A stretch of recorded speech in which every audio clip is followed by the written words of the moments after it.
कराची के इलाके site area वलीका चौरंगी के करीब गारमेंट फैक्ट्री में आग लग गई। फायर ब्रिगेड की 5 गाड़ियां आग बुझाने में मसरूफ। पंजाब के बेशतर शहरों में शदीद धुंध का राज। हद निगाह बेहतर होने पर मुख्तलिफ मकामात पर बंद मोटरवेज को खोल दिया गया।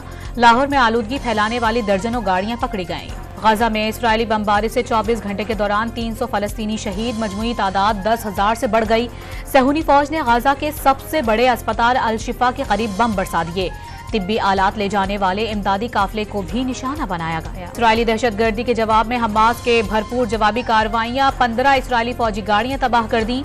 इसराइली फौजियों के टैंक और बख्तरबंद गाड़ियां तबाह करने की वीडियो भी जारी कर दी। एमकेएम पाकिस्तान की मरियम नवाज को कराची से इलेक्शन लड़ने की पेशकश। नून लीग और एमकेएम के दरमियान मुलाकात में इख्तलाफात भुलाकर नए सिरे से सियासी रिश्ते इस्तवार करने का फैसला। कराची में एमकेएम की ताकत खत्म हो गई। सिंध में इलेक्शन लड़ने के लिए उन्हें इत्तेहाद करने की जरूरत पेश आएगी।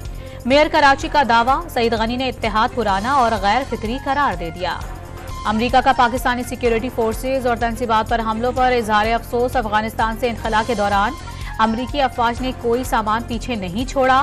पाक अमरीका ताल्लुकात को कदर की निगाह से देखते हैं। नायब तर्जुमान अमरीकी महकमा खारजा वेदांत पटेल की प्रेस ब्रीफिंग। पेशावर से हवाला हुंडी और करेंसी के गैर कानूनी कारोबार में मुलव्वस 3 मुल्जिमान गिरफ्तार। मुल्जिमान से 32 लाख रुपए मालियत की मुल्की और गैर मुल्की करेंसी बरामद। कोट अद्दू और लिया में 8वीं थल डिजर्ट रैली 9 नवंबर से शुरू होगी। और वर्ल्ड कप में ऑस्ट्रेलिया अफगानिस्तान को शिकस्त देकर सेमीफाइनल में पहुंच गया। आज इंग्लैंड और नीदरलैंड के दरमियान मैच खेला जाएगा।